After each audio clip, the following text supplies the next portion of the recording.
Hello, Sally. How are you doing? Hello, Anna. I'm really good, thank you. Oh Lovely my, to see you. yes, I'm so excited for everybody to meet my friend Sally, and I can't say she's my friend. I'm so proud. This is like getting to know, I don't know, one of the Beatles, something like that. Because what I see special in this woman is her light. She irradiates light in a way that I have been able to spot her in a room with 1,000 people, and it was very dark. That happened, and you know that I could see her light shining. So that's how powerful this woman is, and she has kindly agreed to sharing some of her empowering experiences with us. And for that, we will all be forever grateful. Sally, go ahead. Oh, Anna, thank you. It always makes my heart open when I speak to you even more. You're really so generous, really, really generous. So I know that the purpose of these videos is for empowering other women. And I know that you want us to talk about our challenges. So I was having a little think about it last night, and I was thinking about the context that we can put our challenges in, which I think is so helpful. And that context for me is linked to what Joseph Campbell calls the hero's journey, or it is the spiritual awakening that we all have. And we're all on this spiritual journey, and we all have challenges, and it's how we navigate those challenges, I think, that makes us empowered in the end. So I hope in speaking about my challenges that with your help, we can really just point out, you know, the different stages that happen along this journey for us. And other people can then see similarities in my story and link them to their own stories so that they can have a greater understanding of what is happening. Because my hero's journey seems to have taken a very long time. I don't know whether I was like slow on the uptake or something. And so if I can in any way help anybody else for that journey to be a little bit more comfortable, or them have a bit more faith or more hope, then that's a really, really beautiful thing. Wow, you're so generous that not only you're going to talk, you're going to teach and share your wisdom. Amazing. I think that's what we do as women. I think, you know, we used to be able to sit around the fire and talk about our stories and learn from our elders, but because we've lost community, we've kind of lost that way of doing it. But the internet is a perfect way now, through what you're doing, to be able to share those stories and help other people. Yeah, wonderful, wonderful. Can't wait. Let's go for it. Tell us about your hero's journey. So I guess the first part of the hero's journey is where you're really quite unaware of what's happening. And my beginning was with a health condition called endometriosis. And that's a condition that affects 1 in 10 women, I think. It could be more these days. And it's where it's an autoimmune condition, an inflammatory condition, where the lining of the womb migrates out into the pelvic cavity. So every month when a woman has a monthly bleed, they bleed internally as well. And this causes huge pain. And any woman that has endometriosis will know just how painful it is. Painkillers don't touch it. You're on your knees crawling to the bathroom. You are a shadow of your former self because the pain is just debilitating, really. And so the whole condition not only affects you physically, but it can affect you emotionally as well, because you can't do the things that you've been used to doing. And this condition, it started about in my mid-20s, and then I was finally diagnosed when I was 30. And yes, it had been going on for quite a while. And during that time, after 30, once it was diagnosed, I had about 4 operations to help manage the condition. And in that time, there was part of me that was saying there is a different way to manage this. And so I looked at nutrition. And one of the wonderful things that came out of having this condition was that I then went on to study nutritional therapy. And I became a nutritional therapist. And through that, I was then able to use the knowledge that I gained to help other women that had the disease as well. And that's one of the things when we have these challenges, that there is always something that will come out of them. There is always something positive. And that you were saying that this was the step number 1, that yes. and that was being unaware of what was happening. So yes. What you saw is that I've got this condition. Where is this coming from? That would bring some awareness. Where is this coming from? If we look at it from, I mean, I got it. It's like, yeah, most kids will beat me. So what? Shit happens, right? But no, there's a lot of it behind it, isn't there, Sally? There certainly is, and that's that point of unawareness is the start where you have to go seeking. Exactly. So you have to go on this journey to find your answers, and that's when I started looking for different ways to help myself. And that's where we have personal responsibility comes into this. We have to not rely on other people to take us through that journey, because it is a very intimate journey of our soul, really. It's our soul that's saying, look, something isn't right here. You know, why have you got this condition? Why are you feeling so bad? And it was kind of kicking me up the backside, almost say, come on, go out there and go and search for your answers. Yeah. So would it make sense that number 2 could be asking questions to yourself? Why is this happening to me? Rather than giving our power away and say to a doctor, fix me. Yes. No, hold on. This is happening to me. There's something behind it. My body is trying to tell me something, and I must figure out what this is.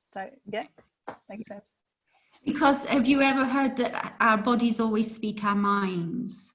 So our bodies are so intuitive, and they will always give us some indication of what is happening in the rest of our life. And for me, that's a very personal story, why I got endometriosis, which I might write about at some stage.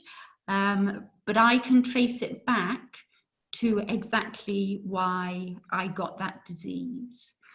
And that's my job that I do now, in the work I do now, is to help people figure out that their own story as well. And it's very clear to me why I got the disease. But that's with hindsight. At the time, you don't know these things. Yeah. And so after the after effects of the endometriosis were infertility, unfortunately. And what happens within the pelvis is the endometriosis can damage the ovaries and the fallopian tubes. So that caused the infertility. And I had to go through infertility treatment with my husband at the time. And we had 2 rounds. And that in itself was a big emotional roller coaster. For me, I'm quite energetically sensitive, and there's part of the spiritual awakening is where you have a moment where you feel utter bliss. And my utter bliss came when I had IVF and the embryos implanted within my womb. I could really feel that connection. Wow. And it was, it's because another life force was there. I have my own life force, but this other life force came into me. And the first time I had the IVF, I didn't quite know what was happening, but I just felt bliss. I felt serenity. I felt beautiful, beautiful peace. And the doctors were saying, oh, well, that's just, you know, the chemicals that we're pumping you full of to help this process of pregnancy. But oh no, there was something so special about that was very, very energetic. But having experienced that when the embryo is implanted, then also there is the separation at that point as well, when the pregnancy doesn't happen. And so when the miscarriage happened for me, there was feelings of depression, feelings of loss, feelings of grief. But on that first round of IVF, I definitely still had hope at that point, because I knew that I could have a second round. And so the journey progressed, and I had my second round of IVF, and exactly the same thing happened. I remember when the eggs implanted again, I was in an English country pub. I looked to my husband and I said, it's happened. I could feel that energy coming back. And then there was the time of the bliss, the peace, the serenity again. But again, unfortunately, those I wasn't able to carry those embryos that were attached inside of me, and the separation occurred. And for some reason, this time, when the second miscarriage occurred, that was the part of the hero's journey it's the dark night of the soul. And I remember waking up in bed, and I was in a deep, deep sleep, and I just sat right up in bed, and I thought, they've gone. And I just knew there was that connection of life force was no longer there. And I turned over to my husband at the time, and I said, look, this has happened again. We're not pregnant. And I guess a man not being in a woman's body would not know that we can sense these things. So he rolled over, went back to sleep, and I went downstairs. And I remember sitting there looking outside through the window, and it was a beautiful, clear night. The stars were out. And I sat there in a chair, and I could not comprehend how, with so much grief, how can a person get through the next day? I just could not comprehend how I was going to function that next day. And I'm sure many, many women who have had experiences like this, any experience of grief, we get to that point where it gets so overwhelming. And it wasn't a feeling of suicide or wanting to end my life. It was literally a feeling of not understanding mentally how I was going to function. And it was metaphorically a dark night of the soul, and it was literally a dark night too. And all I remember was just sitting there, and I could just breathe, and it was just one breath in, one breath out, and I could feel my heart going. But there was something that happened at that point, because my brain could no longer function or comprehend anything. But what it gave was real super trust in my body, because whatever else was happening, this heart was still beating. This heart was still keeping me going. So, you know, again, there's beauty in these things that happen to us, and it's just finding that beauty in what's happening. And there is beauty. Yeah. Sorry, go ahead. I was going to say beauty and trust as well. Yes. You said before that our bodies speak our minds and they're very intuitive. That's what I wrote here. In this case, maybe your body knew I'm going to keep you alive because you need to be alive for what's coming next. Yeah. Does it make sense?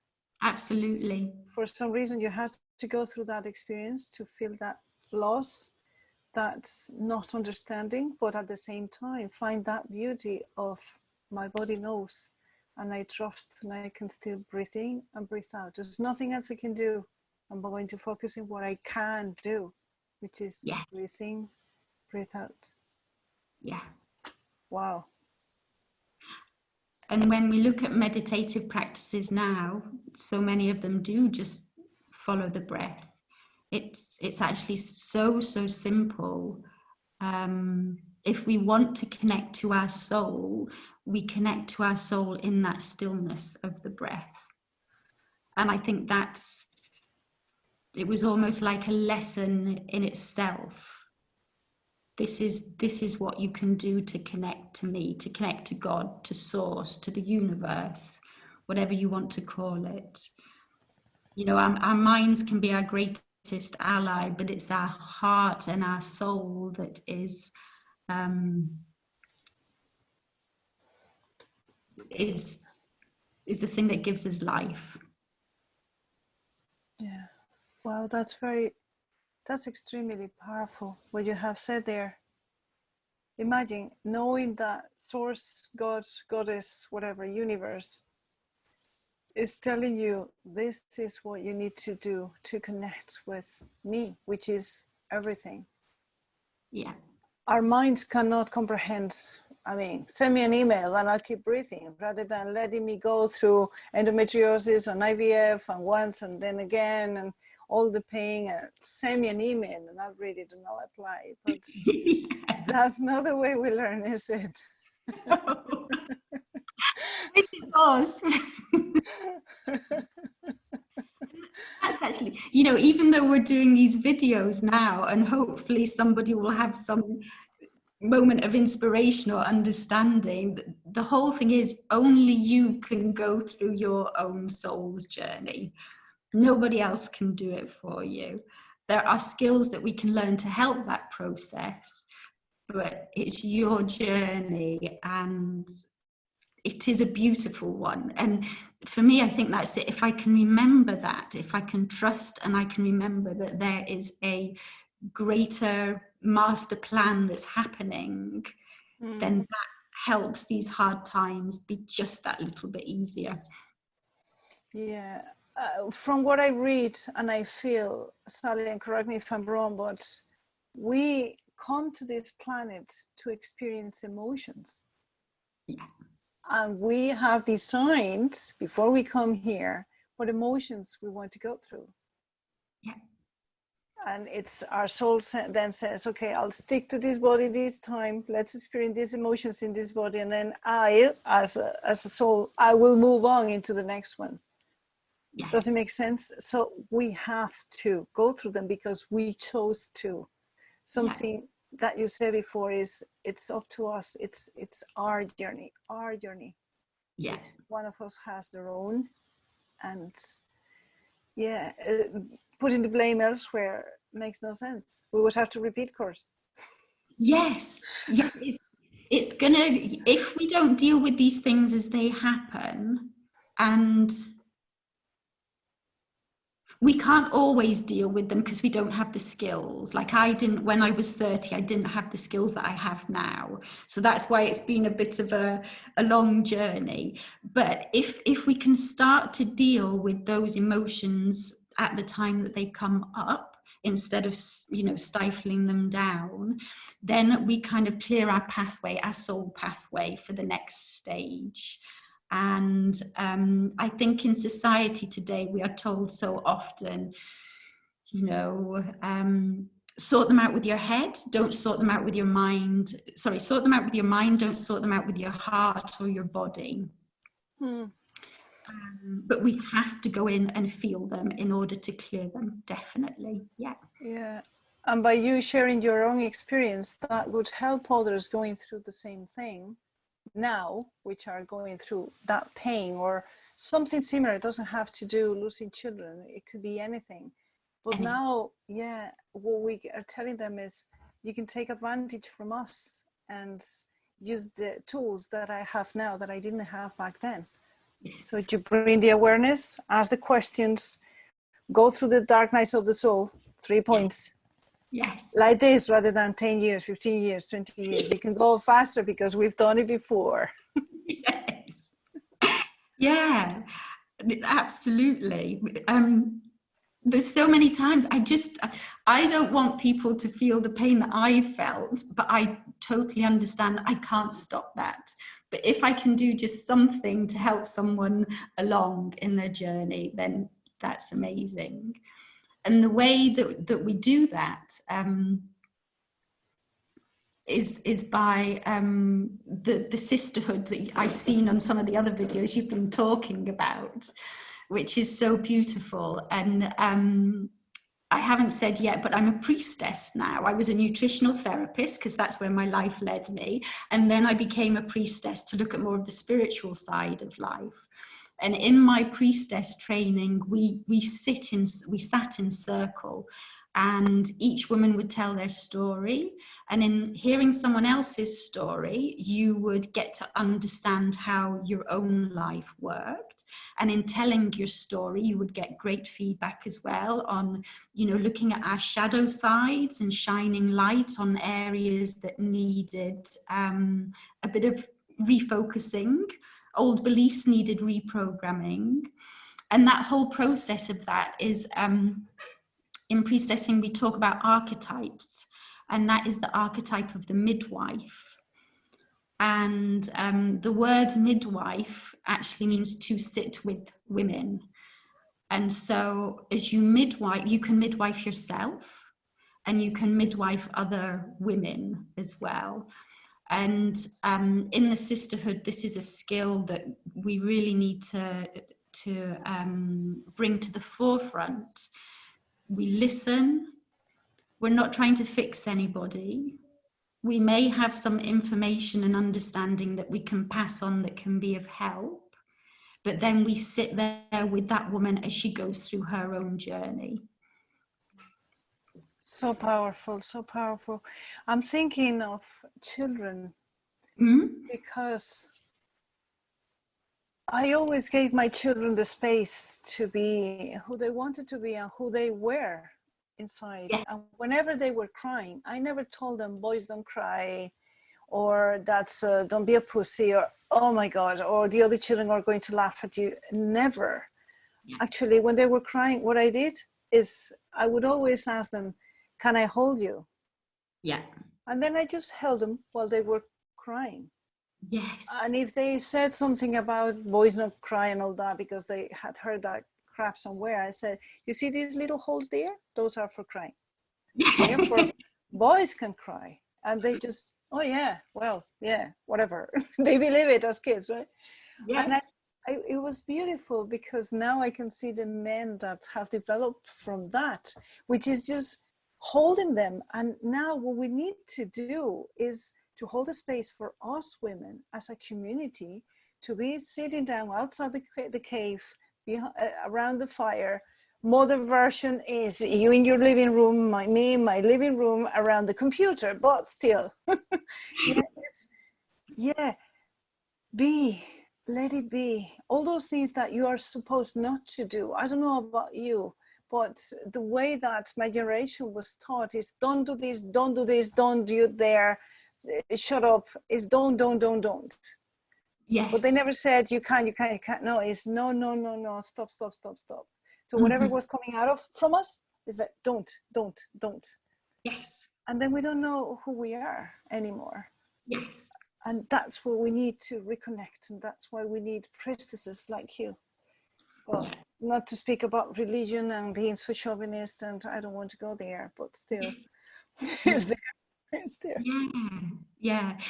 There's a shift, there's a change that needs, and it is more about bringing the feelings and the heart to the forefront of things, because they are just as valuable. And to hold somebody in that space while they are going through that process is so important. Yeah. And if more kids were just held, because that's all you have to do. That's it. Let them go through it. Yes. Let them go through it. Yeah. I know if I need to release something, I don't actually have to. I know we're talking stories now, but sometimes you don't have to go into the story about something. You just need to release it. And that release could be through laughter. That release could be through tears.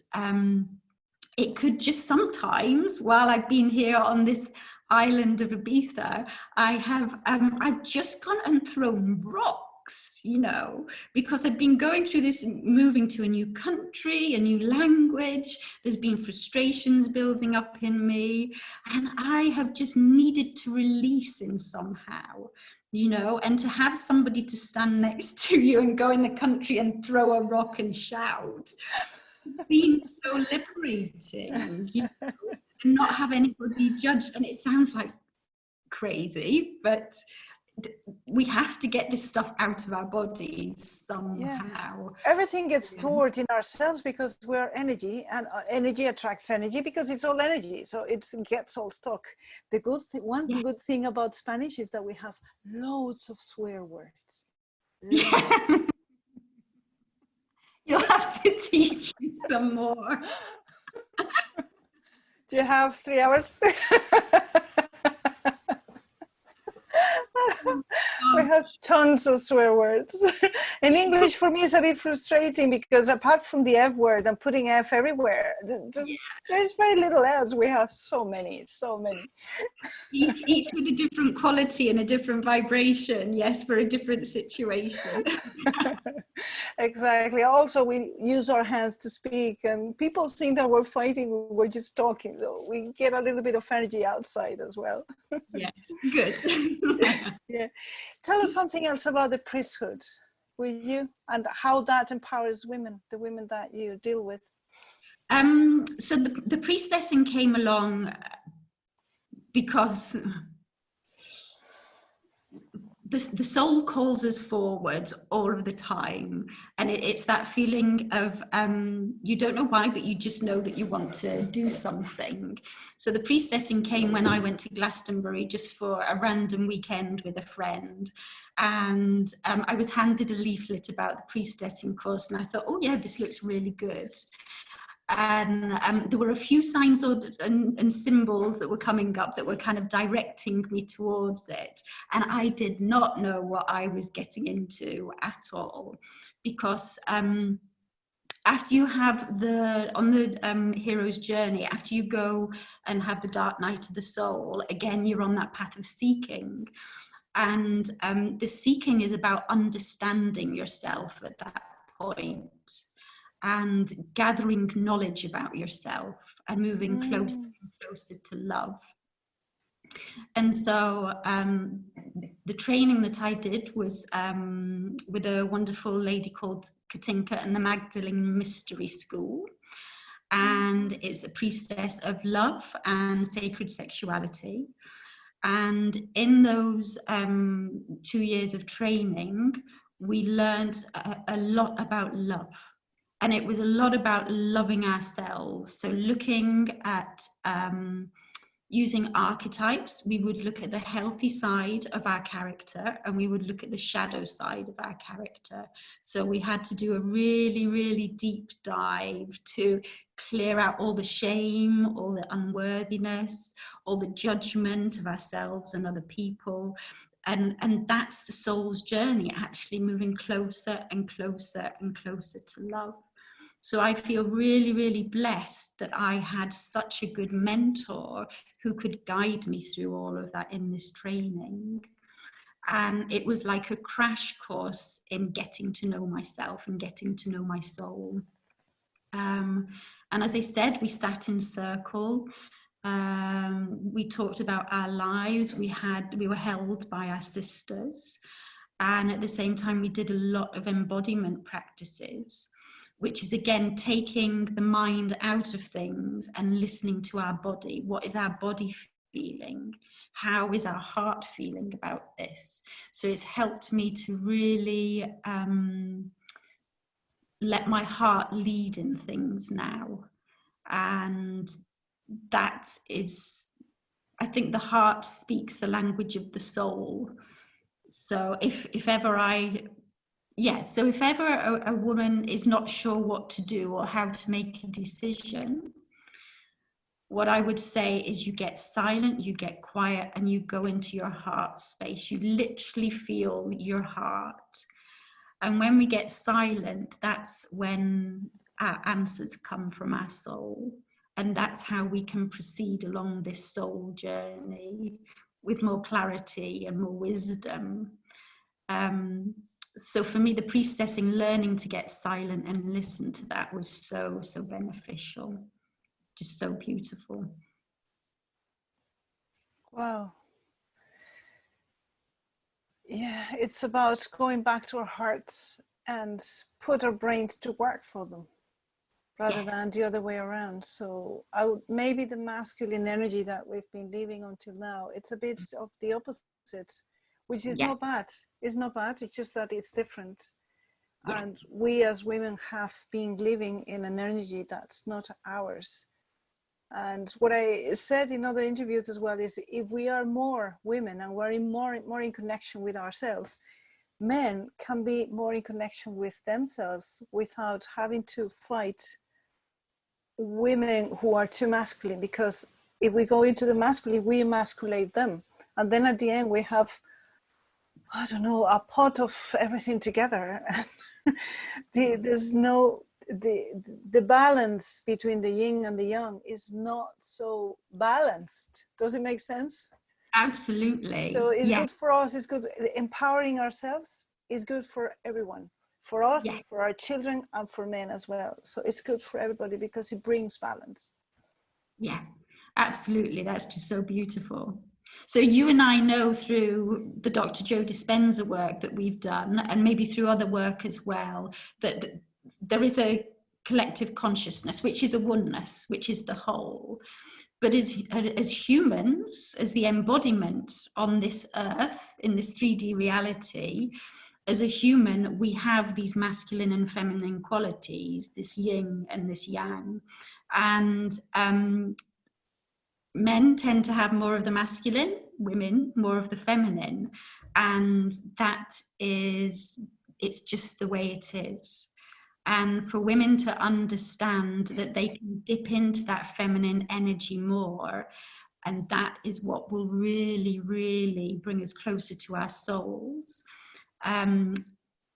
But also meet our healthy masculine, which we have inside of us, because every human being has a masculine and a feminine.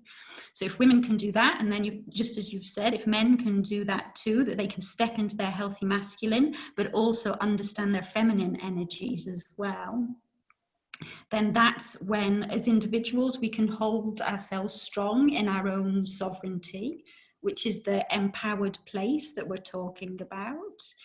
And as an individual, if we can stand strong in that place of sovereignty and then unite, then that is so powerful.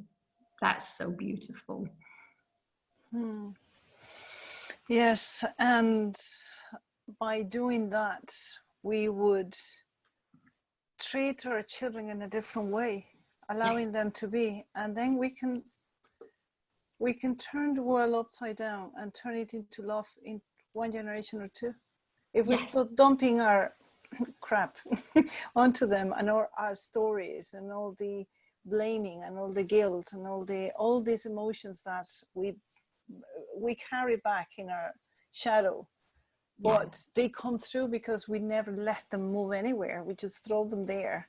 But if they don't find a way to go out, they go straight into our kids or co-workers or husbands or whatever it is. If we don't sort that out, but the moment that we say, I'm a bit jealous, so what? Let's learn something from this. oh, rather than being jealous, I can turn this around and copy what this person has done and understand whatever she's got, whatever he's got, it's his, hers. They have done some work.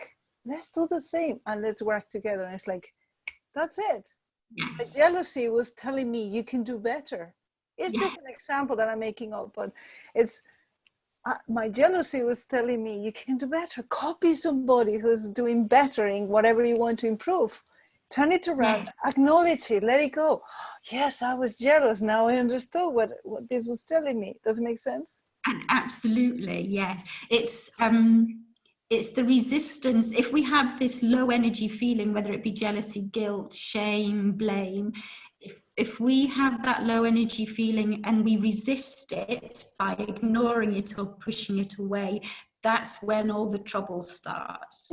So what you've just said about recognizing that it's there, it may not be pleasant to go, oh, I'm a jealous person, or oh, I just judged that person. It's not pleasant.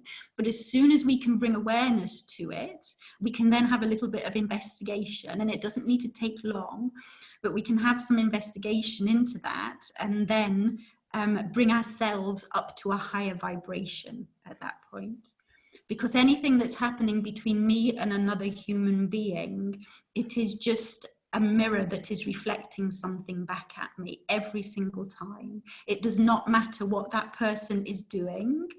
It doesn't matter how they're treating me. It is a mirror that I have to take responsibility of. And I need to look at why this situation is happening in my life. And sometimes we'd rather just say, oh, it's the other person's fault. But you can't. It's going to come and bite you again at some time. So Yeah. you may as well sort it out there and then. It's the same thing coming through a different person, a different situation, but yet still is exactly the same thing. Yes. Yeah. It's absolutely. exactly the same thing. And yeah, we need to learn it first before we teach it to our kids, until we become, and our kids will just become that. So they won't have to teach it. Absolutely, because it's we just learn when we're that age from what's happening around us, and if kids can just learn like this is the way it is, then they get on board. They don't have to question it. Exactly. Yeah. I'm thinking you were mentioning judgment, and I remember the first time that I had a session with a life coach, with a coach. He said to me, for the next time that we meet in 1 week's time, bring me a list of the judgments that you would have done during this week. And I came back with 0, none. Mm-hmm. I don't judge anybody. I said, I don't judge anybody. And then when he pointed out, well, you judge when you, and then he gave me some examples. And I said, oh my love, oh my God, 5 minutes into it, and I could feel 5 sheets of paper. Yeah. Because everything was a judgment. And why was it? Because that's what I had seen all my life. It's not that I was told this is judgment, this is not. It's that everything was a judgment. And I remember, oh, that's so ugly. Oh, didn't that girl see that doesn't fit her? Yeah. Things like that. So, and that is a judgment. And I say, how can I do to turn this around? And what I did, because I didn't know much better, was instead of that is to me this. And that makes a huge difference. To me, that skirt doesn't fit that person, for instance. Yes. And then number 2, it was, so what? I admire this woman for wearing that, even though it doesn't fit. This came from my feminine lineage, but it has nothing to do with me. I don't care what people wear, which I don't. And now my kids, because they've never seen me judging or criticizing anybody behind or in front or nothing, they just don't do it. Mm-hmm. But they didn't have to go through the process of learning and writing down and go to the life coach or and doing this. They just don't do it.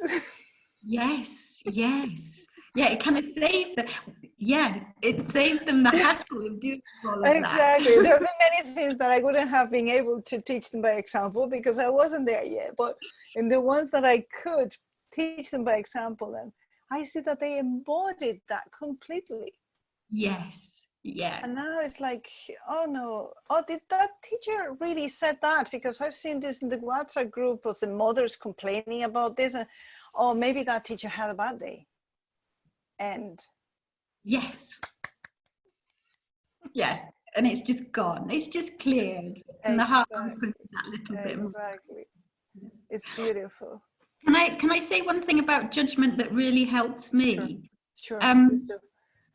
Understanding about the idea in quantum physics that there are many realities, infinite realities that are going on at the moment, and we're just in this one reality here, and that concept that we're all one, which means that I have been you, you have been me, I have been that woman who doesn't wear the skirt that we say doesn't look good. I have been that person over there who I've judged. I've been that person who I've judged. So this understanding that I am you means that I can't judge you because I've been in that place somewhere in the quantum field. Is this making any sense? It's almost like we can't judge people because we have been that person at some stage in one of these many lifetimes that we have had. And it just kind of, it puts me back to this place of oneness, and it just stops all that judgment again. Yeah. Yeah, but that's a tough one, isn't it?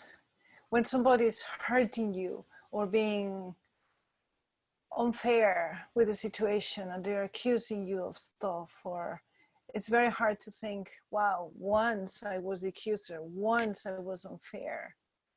That's a very tough one to take, isn't it? Yes, it is. I'm just thinking back to recent experiences, and it is, and we still have to figure out our role in all of that. But it somehow kind of softens that blow. It releases some of the tension that we will hold on to. It brings compassion. That's the word I'm looking for. It brings compassion for both for me in that situation and for the other person in that situation. And that's all we need to do, is start softening these feelings around these situations in order to take these little steps forward into resolving something.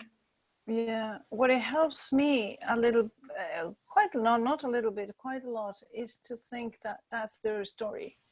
That actually hasn't done anything, that doesn't do anything to me, and that's their story. They're just projecting the story. And because there's a little bit of me there, because there was, or there would be, or it was in a different lifetime, that's why I can understand it. And I can get there, but I don't need to get stuck there. No. I just see it because that has to do with me somehow, but it's not my story anymore. And then compassion, it's your story. So rather than go there and bite into the drama and bark back and I just get into the spiral that goes nowhere. It's just, there's no point. Just no point. No point whatsoever. There's no point whatsoever. Yeah, better to focus on something that's building up something. Yes, yeah, absolutely. Yeah. Because that was a hard one for me to let go, to be honest here. Because I wanted to teach people, you've done this and that doesn't make sense, and look at this, and you said this before and I know it, and that was a big learning for me, to just let go. I am not the person to point in front of you what your shadow is. That's for you.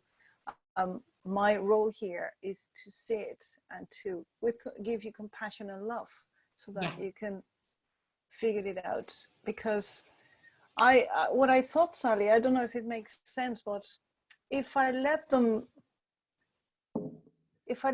act on their shadow and I don't react to it, maybe they will be less prone the next time to let it out so roughly and so full of energy.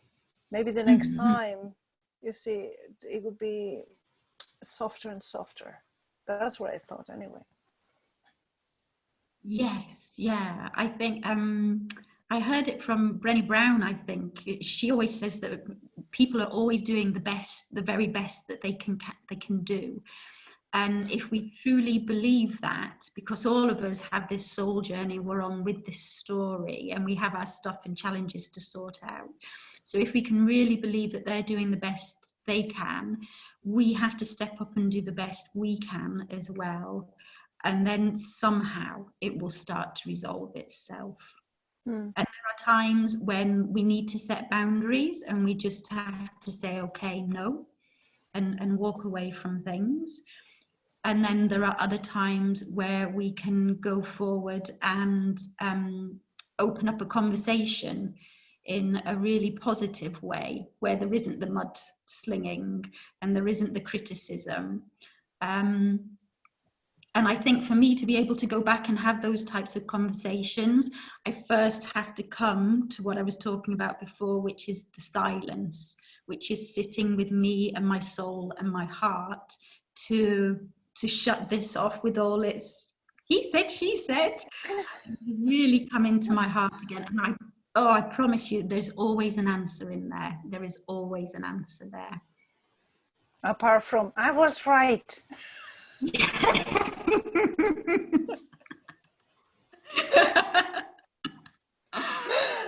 I mean, yes, you were right from your perspective, you know, but they obviously had a different perspective. You know, that's why we have these. Exactly. Yeah, that makes a lot of sense.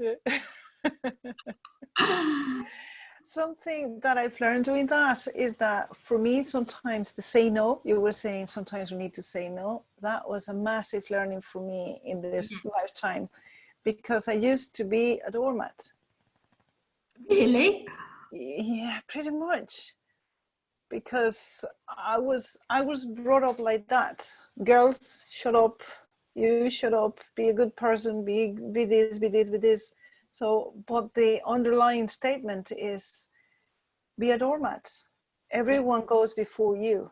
Because I suppose that's the way that a perfect woman could look like back in the day. You see, according to my mother's, grandmother's, grandgrandmother's, great-great-grandmothers, and the whole lineage was the best woman that we present out there.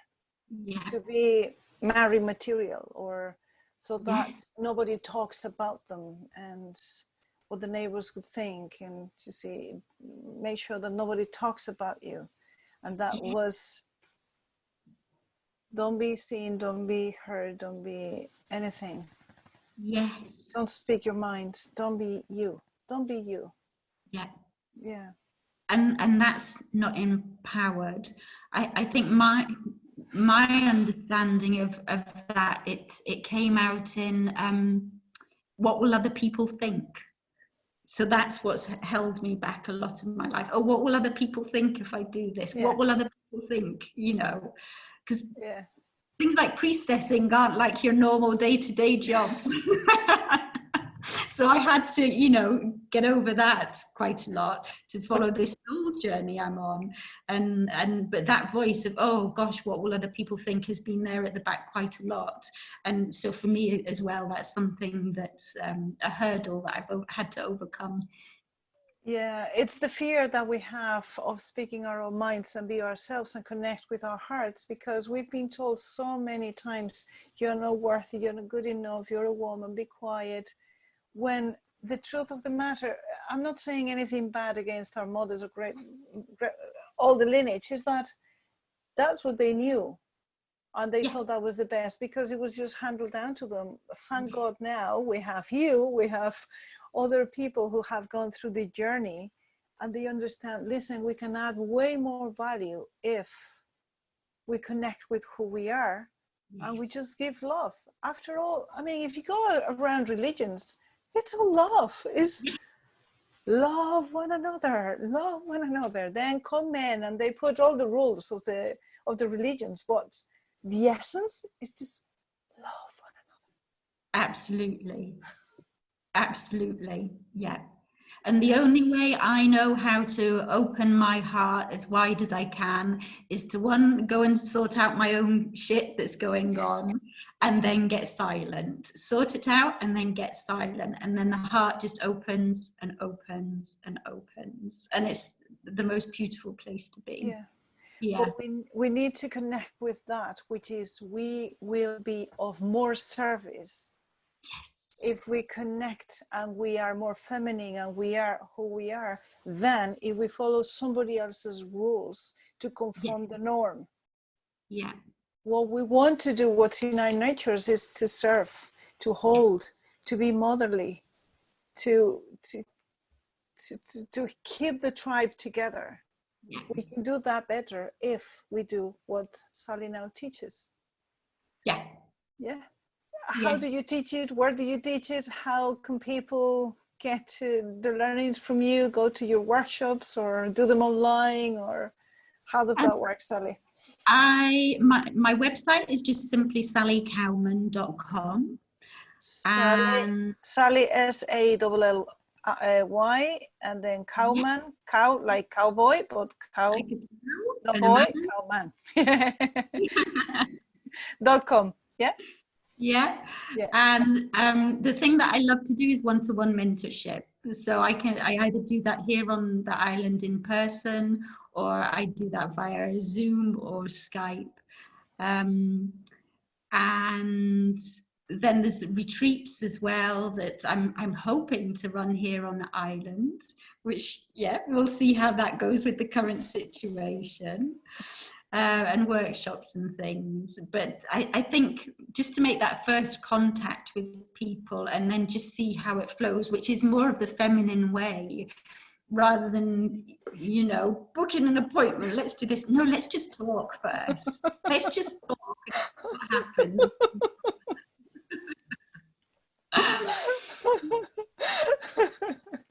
Exactly. Lesson number 1, let's be women. Yes. Don't get your agenda out. It's just, oh, contact me. Yeah, like as it goes. Exactly. You got it. So just talking, and then the structure that I do have, there is some structure there that I do have for my work, is based around, there's 8 goddess archetypes that I use, and taking a woman through each of those archetypes to understand her own character and where she's shining her light and where the shadow may be causing a few problems. So it's all about self-exploration, really, so that you can move yourself to a higher vibration, move yourself closer to love and compassion. Beautiful, beautiful. Yeah. I'm looking forward to attending one of your retreats and sharing the fire with other beautiful women, because that's all you can attract. That's all you can attract. Okay. Yeah, it's very special. Yeah. Thank you so much, Sally. This has been amazing. Thank you. Anything else you would like to add? No, I just want to say thank you. Thank you for the opportunity. And it's just lovely to have a conversation with you. It's the talking again. It's more than the talking. I was feeling you inside in my chest. Yeah. Could you feel it too? Yeah. That heart connection. Yeah. And I know that we've been talking to all of us. Mm-hmm. All of us women. And don't get this wrong. A woman can be inside a man's body.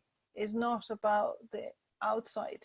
It's about whatever feels more in connection with us. Yes. Whatever it is. Doesn't matter the body. It's about the inside. It's the feeling of it. Yeah, definitely. Exactly. Yeah. Wow. I could ascend to heaven right now. Thank you so much. Big love to you. Thank you. And Yeah, the summary, Sally.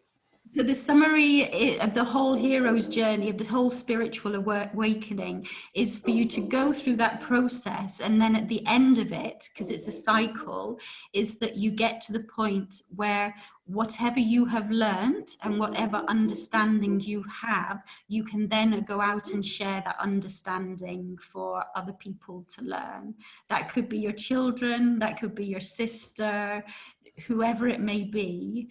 And this is the point where it is useful for the whole collective, for us, for all of us. So as you were just saying, it isn't about me anymore, it's about us, it's about everybody. Yeah. But at the same time, one question, Sally, at the same time, when you share all this wisdom with others, how do you feel? How does Sally feel? Oh my goodness, like to see another That's one. it. That's Yeah. it. You don't need to answer because we've seen it. You can answer though, you can answer.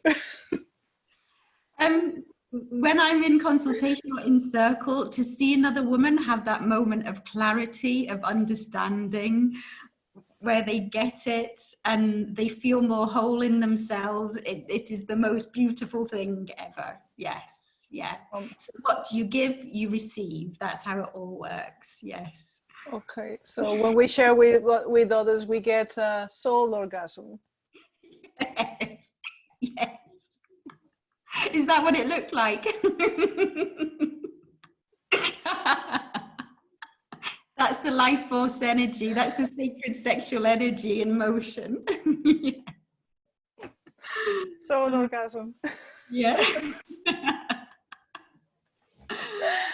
Awesome. Thank you so much, Sally.